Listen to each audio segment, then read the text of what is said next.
Bonjour Mathieu. Bonjour. Me parlait ce matin de Fabien Roussel, le candidat communiste à l'élection présidentielle. Il est au cœur d'une controverse un peu loufoque pour avoir vanté la gastronomie française et chanté la joie d'une bonne viande, d'un bon vin, d'un bon fromage. Et le voilà bombardé d'insultes et d'injures sur Twitter. Ah oui, loufoque pour ne pas dire byzantine, mais ce serait faire injure aux théologiens de Byzance de dire cela. Alors je résume, vous l'avez dit, Fabien Roussel a chanté une bonne viande, un bon fromage, un bon vin. Autrement dit, on aura envie de se mettre avec lui à table et parler ensuite de la présidentielle à la manière de gens civilisés. Et ajoutons, c'est à l'honneur de Fabien Roussel d'avoir dit qu'il faut rendre ces produits accessibles aux communs des mortels, que ça ne doit pas être des produits de luxe, que les gens les plus pauvres, que les gens les plus, autrement dit, les gens de la classe moyenne aussi, aient accès à ces produits de luxe. Eh bien non. Scandale, scandale, scandale. Fabien Roussel est accusé de verser dans le communisme béret baguette. On l'accuse de verser dans le communisme jambon beurre. Il draguerait la France des beaufs, il draguerait la France des PMU, il flirterait avec le nationalisme français, avec Marine Le Pen, avec Éric Zemmour, peut-être même avec Génération Identitaire. On a entendu de telles insultes, sur Twitter évidemment, venant d'une part de la gauche radicale, un peu plus, et on le traitera de français de souche. Et comme dirait Jacouille la fripouille, français de souche, messire, ça cuire.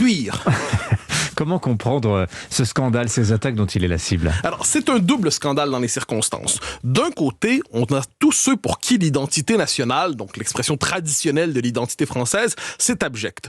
Pour qui ça relève du racisme, de la xénophobie, du repli sur soi, d'une forme de volonté de crispation identitaire. Le saucisson serait un symbole d'extrême droite. À certains égards, on nous l'a déjà dit. Et on a d'ailleurs une forme de réponse à ça, Sandrine Rousseau, sans surprise, qui va dire « Ah, le plat préféré des Français, de toute façon, c'est le couscous. » Petit signal, autrement dit, même les traditions associées à la France culinaire sont des traditions désuètes. Et il y a l'autre tendance aussi, les néo-puritains, on pourrait dire la gauche tendance scandinave puritaine, qui nous dit « Ah là là, c'est l'antispécisme, cruauté animale, vous poussez même à l'alcoolisme peut-être. Néo-puritanisme, ne jouissez surtout pas de la vie. De ce point de vue, c'est la gauche peine à jouir qui reproche à Fabien Roussel le plaisir de table. Mais Fabien Roussel se retrouve traité d'extrême droite. Est-ce que ça tient la route, ça, Mathieu? Alors, voilà. Et ça, c'est la part la plus amusante dans tout cela. Fabien Roussel, on lui dit qu'il est d'extrême droite. Pourquoi? On lui avait déjà dit, soit dit en passant, parce qu'il s'était porté à la défense des forces de l'ordre. Il était assez critique en matière d'immigration. Il s'est permis de parler presque d'identité. Et là, on pourrait dire, mais on a le droit de parler de ces sujets-là. Non. Il en avait parlé à la manière d'un candidat communiste. Mais on lui a dit, non, ces sujets-là, ce sont des sujets d'extrême droite, des thèmes d'extrême droite. Donc, on n'en parle pas, c'est interdit.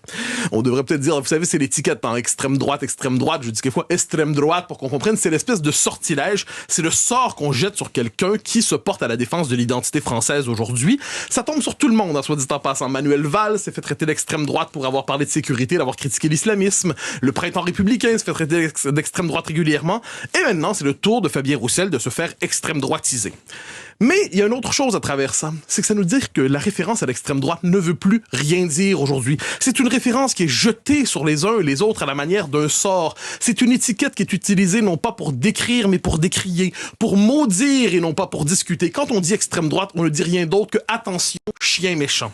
Le problème est le suivant. Fabien Roussel lui-même utilise cette technique souvent pour parler voix d'extrême droite partout. Il l'imagine partout, il la dénonce partout. Il n'imaginait probablement pas que ça allait lui tomber sur la tête un jour. On pourrait lui dire, petit conseil d'amis, eh bien que lui-même cesse d'extrême droitiser son prochain, parce que finalement, ça nous tombera toujours dur. On décide jamais si on est d'extrême droite. C'est l'autre qui nous classe à l'extrême droite et on porte cela à la manière d'une terrible défroque.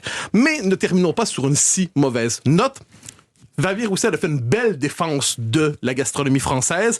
Il a fait les trois produits, un bon vin, un bourgogne, une bonne viande, eh bien, un cordon de filet de bœuf, un bon fromage, un fromage Chalers tradition, pourquoi pas. Et on aurait envie de dire simplement, je citerai une formule qui vient de la cinématographie québécoise. Un personnage dans un film X13 disait, une femme qu'il convoitait, comment peut-on être aussi belle et tellement communiste?